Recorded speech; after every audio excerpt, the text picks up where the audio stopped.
morning. Welcome to Ayogen Morning News. My name is Deborah Anjorin. First, the headlines. Police identify officer receiving money from Chinese in viral video, promises sanction. Hundreds of Boko Haram suspects arrested in Lagos.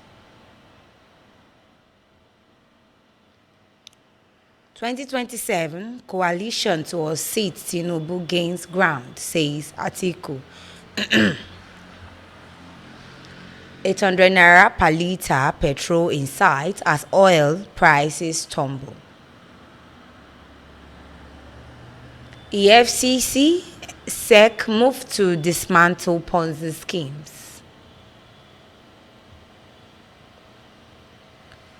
Colombia declares national emergency as yellow fever outbreak kills 34. And now, the news in details. Police identify officers receiving money from Chinese in viral video, promise sanctions. The Nigeria Police Force has condemned the conduct of its officers captured in a viral video receiving money from a Chinese national, describing their actions as unprofessional and unethical. The incident, which sparked widespread outrage online, prompted the force to headquarters to identify the officers involved and initiate disciplinary proceedings. In a statement issued on Wednesday and signed by the force public relations officer, ACP Olumuyiwa Adejobi, the police emphasized its commitment to upholding professionalism and maintaining public trust.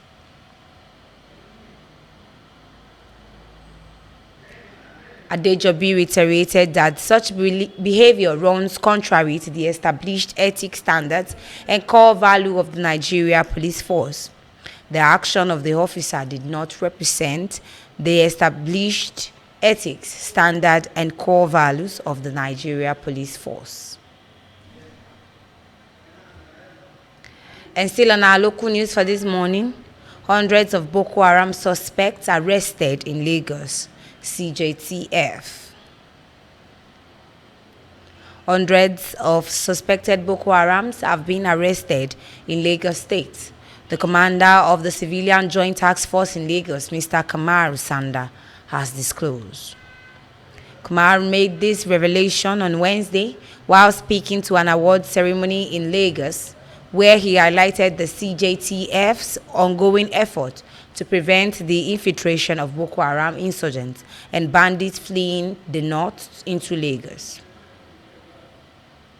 At the event held at the Airport Hotel, Lagos, Kumar received the Best Security Group in Lagos award from the Nigerian human rights community.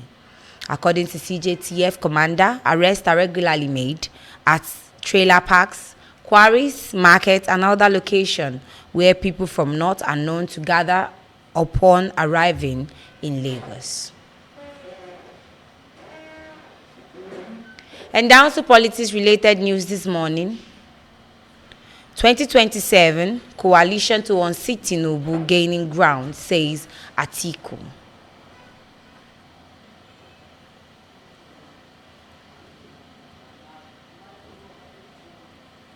The former Vice President, Atiku Abubakar, has reiterated the commitment of the coalition he is putting together to adopt a strong platform to oust President Bola Tinubu in the 2027 election. Atiku, a founding member of the People Democratic Party, made the declaration during a meeting with a delegation of national opinion leaders, which paid him a courtesy visit in Abuja on Wednesday. Taking to his verified X handle, formerly Twitter, on Wednesday, the former vice president likened the coalition to a fast-moving train with multiple stops to bring on board Nigerians of all shades in the quest of good governance. And down to business news this morning. 800 naira per litre petrol in sight as oil prices tumble.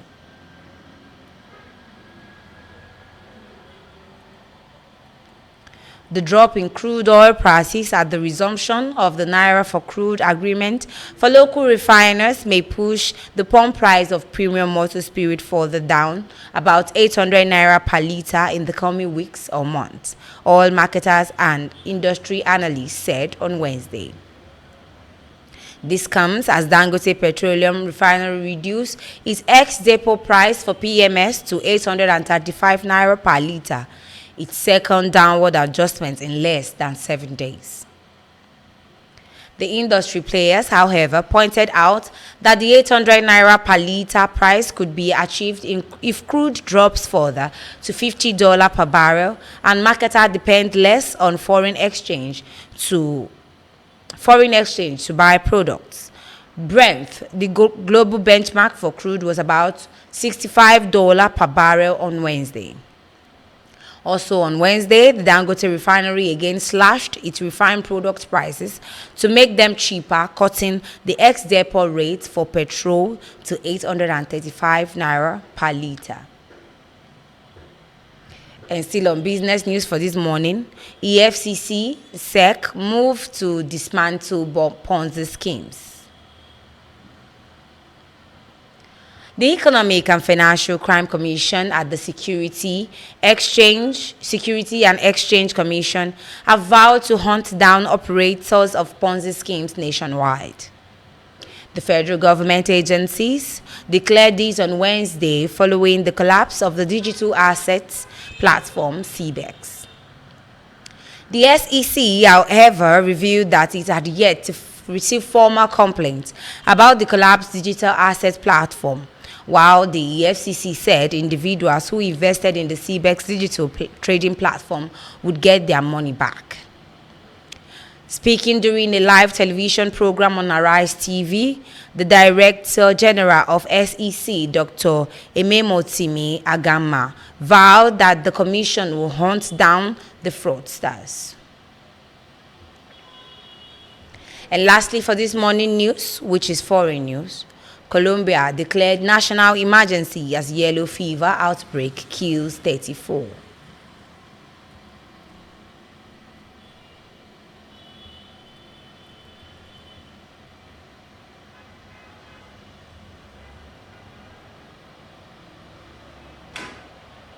Colombia has declared a national health and economic emergency over a deadly yellow fever outbreak, with the government urging people to get vaccinated and take precautions while traveling over Easter weekend.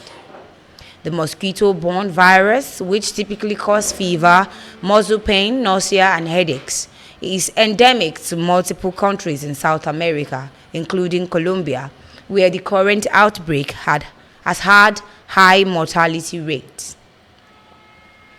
At least 34 people have died among 74 confirmed cases since the start of the year, Minister of Health Guillermo Jaramillo told state-run radio Nacional de Colombia on Wednesday. It is a disease with mortality rate of nearly 50% among those infected, he said while explaining the emergency decree. And that will be all for our urgent morning news this morning. My name remains Deborah Anjorin. I wish you a lovely day ahead. Thank you so much for always listening and watching.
Welcome to INZEN Media House. We offer exciting services like event coverage, event live streaming, studio live streaming session, music studio recording, TV session, news broadcasting, podcast session, and many other exciting services. Here at IOGEN, we innovate, we inform, and we inspire.